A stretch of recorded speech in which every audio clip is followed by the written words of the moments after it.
जो तुम थोड़ा थोड़ा बैर सुख के लिए जाता है, तो एक फोटे में आता है कि सांप के मुंह में मेढक है, मेढक मच्छर की आशा करता है। सांप के मुंह में मेढक पड़ा है और मेढक का मुंह खुला पड़ा है और मच्छर ऐसा ऐसा देख के आशा करता है कि मच्छर मैं जपूं और खाऊं, और पड़ा है सांप के मुंह में। यही मनुष्य की हालत है, पड़ा है मौत के मुंह में।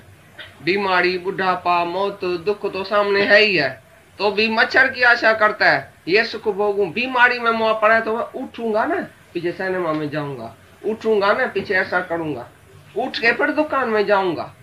भगवान मेरे को उठाओ तो मैं दुकान में जाऊं, मैं अकेला हो गया हूं। भगवान मेरे को उठाओ तो मैं सिनेमा देखने जाऊं, मैं अकेला हो गया हूं। बीमारी में आदमी मनुष्य दुखी क्यों होता है? न तो बीमारी तो बहुत अच्छी है, बिस्तरे पर सो के भगवान का भगत बहुत बोलता है सारी दुनिया से छूट गया, कोई काम तो नहीं करना पड़ेगा। तुम ठीक ठाक है तो घर वाले ऐसे ऐसे बोलते हैं ये करो ये करो ये करो। जब ये बीमार होएगा तो सब छोड़ के जाएगा, भाई बाबा बीमार है, मम्मी बीमार है, भाई इसको छोड़ो, अभी हम आप ही रंधना करते हैं, आप ही किचन संभालते हैं, आप ही घर संभालते हैं, आप ही दुकान संभालते हैं। तो बीमारी तो बड़ी अच्छी है ना, सौगात है ना। बीमारी में तुम जब बिस्तरे पर सोएगा तो तुम्हारा अभ्यास चालू होना चाहिए, भगवान से सीधी लिंक लगनी चाहिए बीमारी में, क्योंकि दूसरा कोई काम नहीं है। अभी ठीक ठाक है तो इधर धक्का खाएगा, उधर धक्का खाएगा, ठीक ठाक है तो इधर उधर जाएगा, बाहर मुख होएगा, कुछ शौक भी होएगा, खाने का, पीने का, भोगने का, सोने का, घूमने का शौक होएगा, इच्छा होएगी। बीमारी में सब इच्छाएं खत्म, भाई इधर ही सोने का है। अभी मेरे को टाइम है 24 ही घंटा भगवान का जप करने का, भगवान से प्यार करने का टाइम ही तब मिलेगा जब तुम सीधा सोएगा। अरे बीमार नहीं भी हो ना तो भी सो के दिखाओ, झूठ मूठ के भी बीमार होके दिखाओ, घर वालों को पीछे बैठ के भगवान से बातें करो। सफेद चादर पहन के सो जाओ, आज मेरे को पेट में दर्द है, तुम भगवान से जाके बातें करो, झूठ बोल के भी सो जाओ तो अच्छा है। तो 5 विषय तो तुमको नहीं आएगी बीमारी में कम से कम। तो जो भी 5 विषय है, बीमारी में आदमी दुखी क्यों होता है? क्योंकि उसकी वासना बैर बैर है।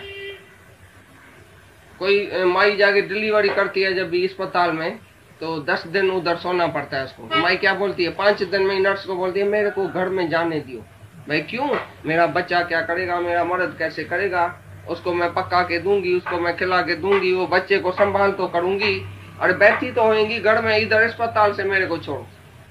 अरे अस्पताल में इतनी रेस्ट है, इतना शांति है, मसा मजा तुम दुनिया के झंझट से आके इधर सोई है, तो मरो तो सही ना, 10 दिन तो मरो, 10 दिन तो भगवान का कोई भजन करो।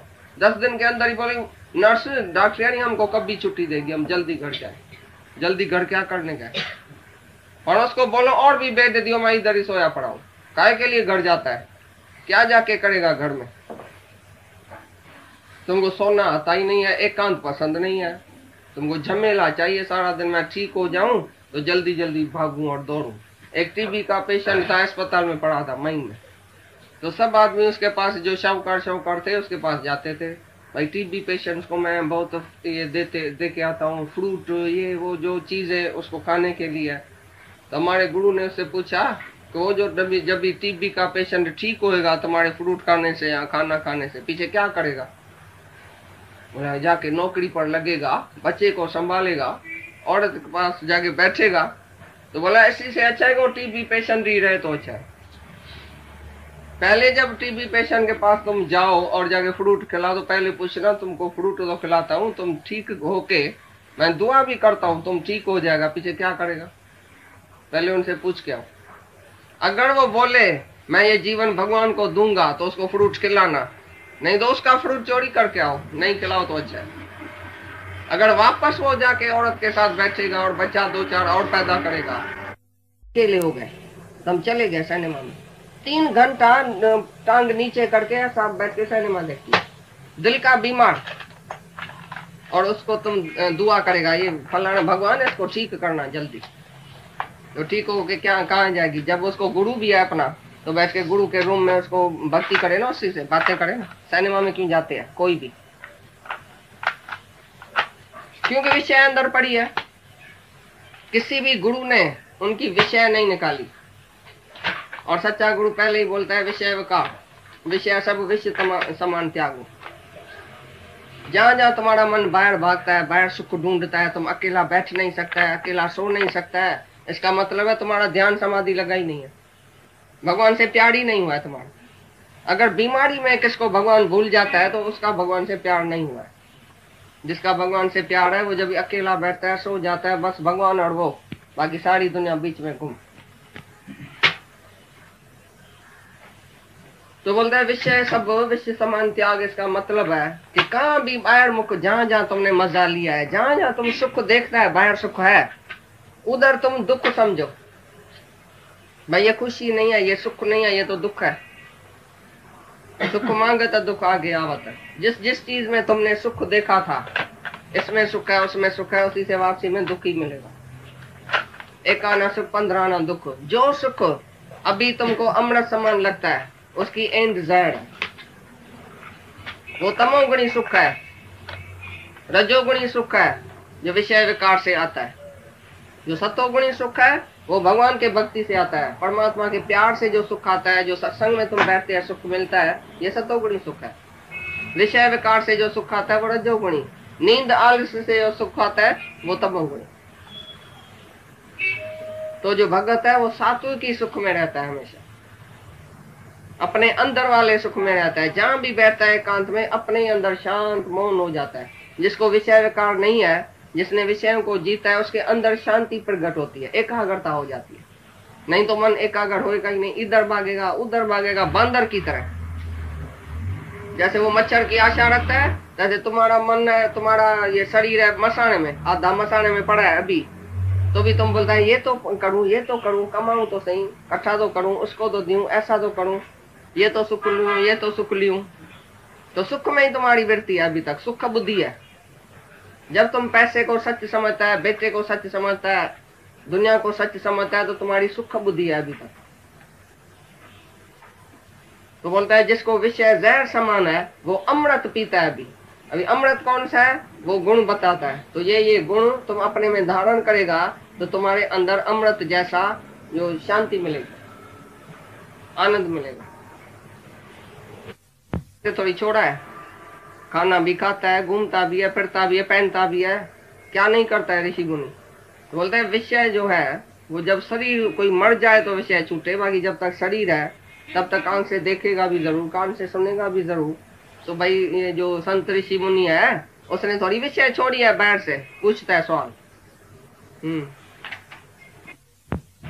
समझो ज्ञानी भी देखता है लेकिन वो आसक्त नहीं होता है, तो उसको फिर देखे।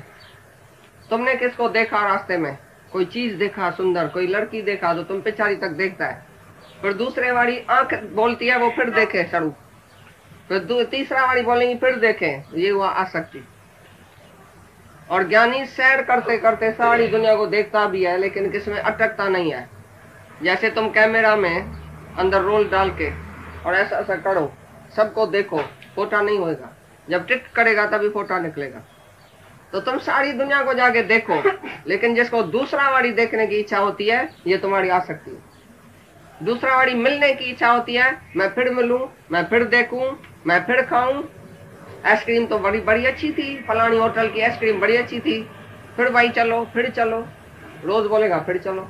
कोई चीज घर में बनती है अच्छी है, फिर बनाओ, फिर हम खाएंगे, फिर भोगेंगे। कोई भी रस तुम एक बारी लिया और फिर इच्छा होती है, तो ये हुई आसक्ति।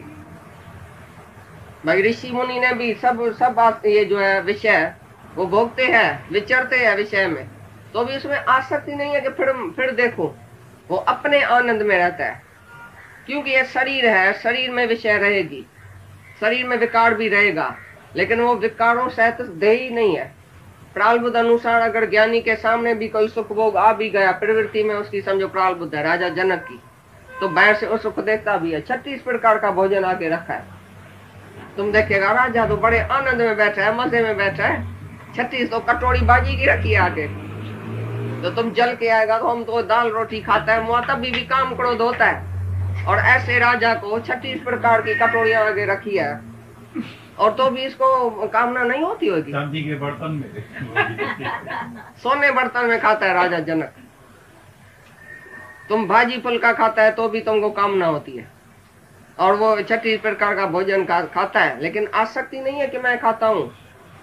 एक दिन सभी संतों को ये शंका आई है राजा जनक में, भाई इतना भोग भोगता है, इतना मजे में रहता है, इतनी रानियां दासियां ये वो, कपड़ा खाना पीना क्या नहीं है राजा जनक को, ये जरूर गिरता होगा किसी न किसी इच्छा में।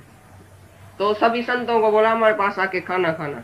तो ऊपर से पतली तलवार, पतली जो है धागे में तलवार नंगन ऐसा लटका दिया सारे हाल में। नीचे आगे संत साधु बैठा, 36 प्रकार का भोजन उसको खिलाया। वो खाने लगा तो एक संत का जरा ऊपर लगा के, बाबा ये तो देखो अभी हम मर रहे हैं। देखा राजा जनक ने क्या किया, देखो तो सही ऊपर, जिसने ऊपर देखा उसका खाना पीना बाहर निकलने लगा, अंदर जाएंगे। बोला कभी जल्दी जल्दी खा के और बाहर निकलो। जब जल्दी जल्दी खा के बाहर निकला तो राजा जनक खड़ा था। बोला दही वड़ा आज कैसे बना था, इडली कैसे बनी थी, डोसा कैसे बना था। बोला हमने तो खाया ही कुछ नहीं, हमको तो कुछ रस ही नहीं है, हमारा तो ध्यान था ऊपर तलवार में, अभी मरे की मरे। तो खाया भी जैसे नहीं खाया। तो राजा जनक ने बोला तुमको उसका जवाब मिला। बोला कौन सा जवाब। बोला तुम भी बोलते हैं ना राजा जनक क्या नहीं मजा लेता है। अरे हमारा ध्यान है, अभी ये शरीर है, 2 मिनट के बाद होएगा ही नहीं। एक मौत याद है, एक आत्मा याद है, बाकी तो कुछ याद ही नहीं है। शरीर अभी है अभी नहीं है, तो क्या इसको सुख दिलाए। ये तो प्रारब्ध अनुसार मेरे को ऐसी प्रवृत्ति में रहना पड़ता है, बाकी मेरे को कुछ चाहिए थोड़ी, अंदर में कोई आसक्ति थोड़ी है।